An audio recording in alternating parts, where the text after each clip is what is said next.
गाड़ियों में एयरबैग कितना फास्ट खुलता है, कुछ ही मिली सेकेंड में खुल जाता है। पर नाम तो इसका एयरबैग है, यानी इसमें हवा भरी हुई होगी, पर ऐसा नहीं है। हवा का मैकेनिज्म इतना फास्ट नहीं होता है, बस नाम इसका एयरबैग है और होता इसमें एक केमिकल एक्सप्लोजन ही है। तो एयरबैग हमारी जान भी ले सकता है कुछ कंडीशंस में और हमारी जान भी बचा सकता है। कुछ मेरे दोस्तों को तो यह भी पता नहीं होगा कि गाड़ी में एयरबैग होता कहाँ पर है, क्योंकि जैसे ही कोई एक्सीडेंट होता है तो यह अचानक प्रकट हो जाता है और पता भी नहीं चलता आया कहां से। तो हम सब कुछ इस वीडियो में कवर करेंगे कि एक एयरबैग इतना फास्ट कैसे काम कर लेता है, क्या इसकी टेक्नोलॉजी है, और सबसे इम्पोर्टेंट बात, एयरबैग किन सिचुएशन में हमारी जान ले सकता है। वीडियो के लास्ट सेक्शन में मैंने बहुत ही इम्पोर्टेंट बातें बताई है। यदि आप गाड़ी फ्यूचर में लेने वाले हो या आपके पास में है तो उनको देखना ना भूलें।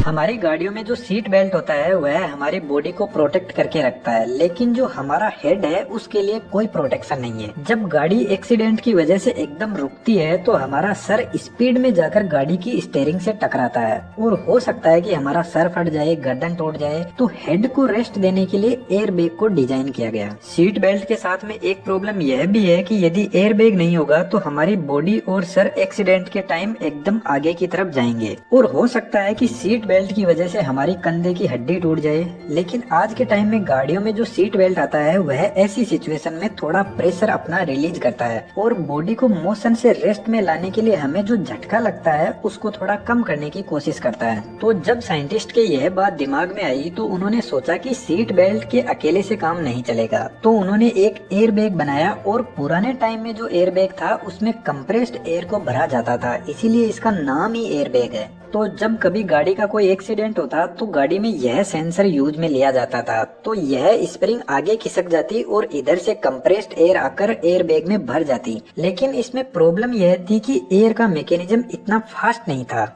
तो एयरबैग टाइम पर नहीं खुल पाता। तो साइंटिस्ट ने आगे थोड़ा और दिमाग लगाया और सोचा कि इस एयरबैग में यदि हम कोई केमिकल एक्सप्लोजन करवाते हैं तो वह बहुत फास्ट एयरबैग को खोल देगा। तो यहाँ पर as a explosive material sodium azide को यूज में लिया गया, जो कुछ ही सेकेंड में गैस में बदल जाता है और एयरबैग को खोल देगा। अब इस मैकेनिज्म में जो सेंसर है वह कुछ इस टाइप का है। इसमें पीछे की तरफ दो मैग्नेट है जिन्होंने इस बॉल को पकड़ रखा है। तो जैसे ही कोई एक्सीडेंट होता है तो यह बॉल इन मैग्नेट से निकलकर आगे की तरफ जाकर सर्किट को क्लोज कर देगी। तो जैसे ही यह सर्किट क्लोज होता है तो यह सर्किट इस सोडियम एजाइड को 300 डिग्री सेंटीग्रेड पर गर्म करता है और इतने टेम्परेचर पर सोडियम एजाइड में एक एक्सप्लोजन होता है और तुरंत गैस में बदल जाता है। यहाँ पर 50 gram sodium azide 70 litre nitrogen gas बनाता है। लेकिन इसके साथ में प्रॉब्लम यह है कि एक तो यह मॉइस्चर को सोख लेता है और यदि इसको बनाते टाइम यदि कोई लीकेज रह गया और उस कंडीशन में एयरबैग खुलेगा तो इसका एक्सप्लोजन इतना खतरनाक होगा कि एक्सीडेंट से पहले ही यह सोडियम एजाइड पर्सन की जान ले लेगा।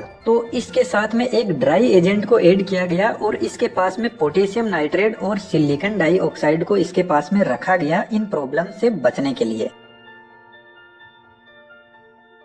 अब इसमें यह जो बॉल वाला सेंसर है यह भी प्रॉब्लम क्रिएट करता है। यदि सड़क में कोई छोटा मोटा गड्ढा है और यदि गाड़ी उस गड्ढे से होते हुए निकलेगी तो यह सेंसर एक्टिवेट हो जाता है और सर्किट को क्लोज कर देता है और एयरबैग तुरंत खुल जाएगा। और हमारे इंडिया में तो इस हिसाब से तो एयरबैग खुला ही रहेगा, लेकिन आज की नई टेक्नोलॉजी के हिसाब से सोडियम एजाइड को ग्वानिडीन नाइट्रेट से रिप्लेस कर दिया गया, जो एयरबैग में गैस जनरेट करता है और यह लेस एक्सप्लोजिव भी है और मॉइस्चर को भी सक नहीं करता है। और आज के टाइम में एयरबैग टेक्नोलॉजी बहुत ज्यादा स्मार्ट हो गई है। आज के टाइम में गाड़ियों में जो सेंसर यूज में लिया जाता है एयरबैग के लिए उसका नाम MEMS सेंसर है, जो एक इलेक्ट्रॉनिक कंट्रोल यूनिट से जुड़ा हुआ है। जब गाड़ी का कोई एक्सीडेंट होता है तो यह सेंसर इस तरीके से सर्किट को क्लोज कर देता है और यह सिग्नल जाता है कंट्रोल यूनिट के पास में। अब यह कंट्रोल यूनिट ही डिसाइड करती है कि एयरबैग को खोलना है या नहीं, और यह कंट्रोल यूनिट कई जगहों से इनपुट लेती है और डिसाइड करती है कि एक्सीडेंट हुआ है या ड्राइवर ने एकदम से ब्रेक मारा है। फर्स्ट सिग्नल इस कंट्रोल यूनिट के पास में एक्सीलरोमीटर सेंसर से मिलता है कि गाड़ी की स्पीड कितनी जल्दी कम हुई है, यह ब्रेक लगाने से कम हुई है या एकदम से गाड़ी किसी चीज से स्ट्राइक होने से कम हुई है।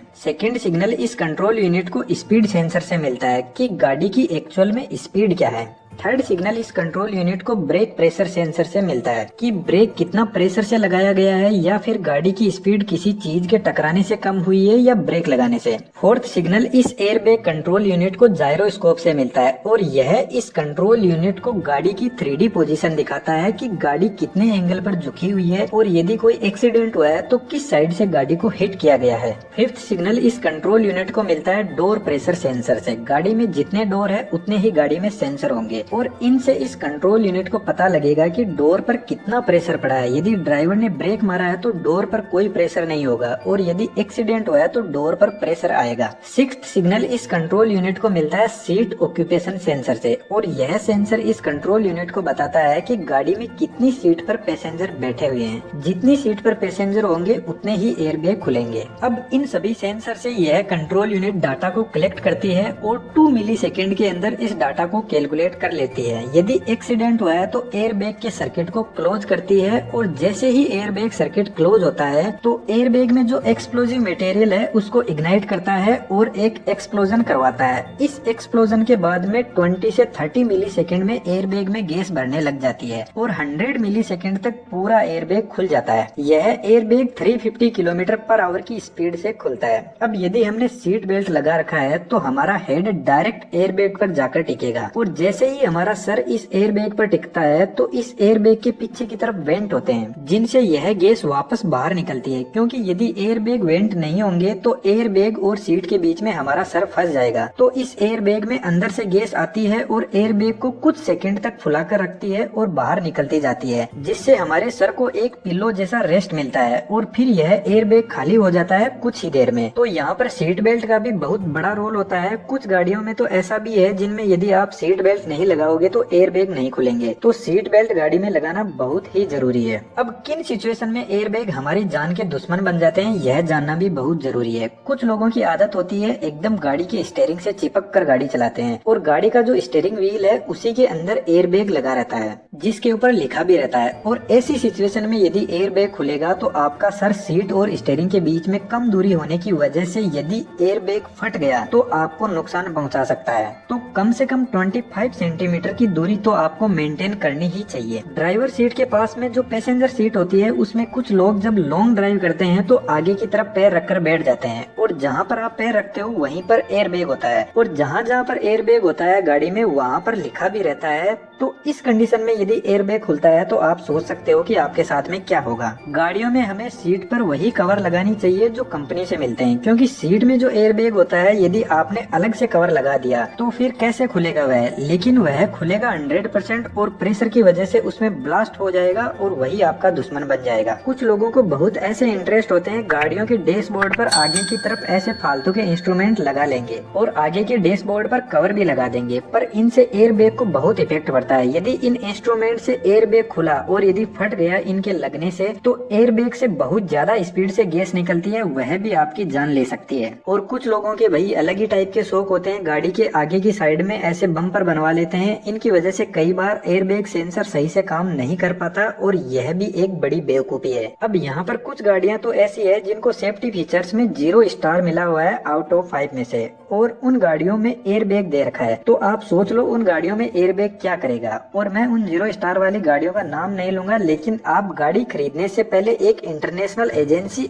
NCAP उसकी तरफ से उस गाड़ी को कितनी रेटिंग मिली हुई है सेफ्टी के अंदर, यह आप जरूर से देख लेना, क्योंकि एयरबैग कोई लोहे का नहीं बना हुआ है। जब आपकी गाड़ी ही आपको नहीं बचा सकती तो एयरबैग तो क्या करेगा। और हमारे इंडिया में यह 0 रेटिंग वाली गाड़ियां दबा के चलती है और टाटा की जो गाड़ियां हैं भाई उनके कंपैरिजन में सेफ्टी में कोई दूसरी गाड़ियां आसपास में स्टैंड भी नहीं करती। तो यदि इस वीडियो से आपने कुछ नया सीखा है तो चैनल को सब्सक्राइब करना तो बनता है और वीडियो को लाइक भी कीजिए। और क्या यह सब बातें आपको पहले से पता थी या नहीं, जरूर से कमेंट बॉक्स में बताना। Thank you.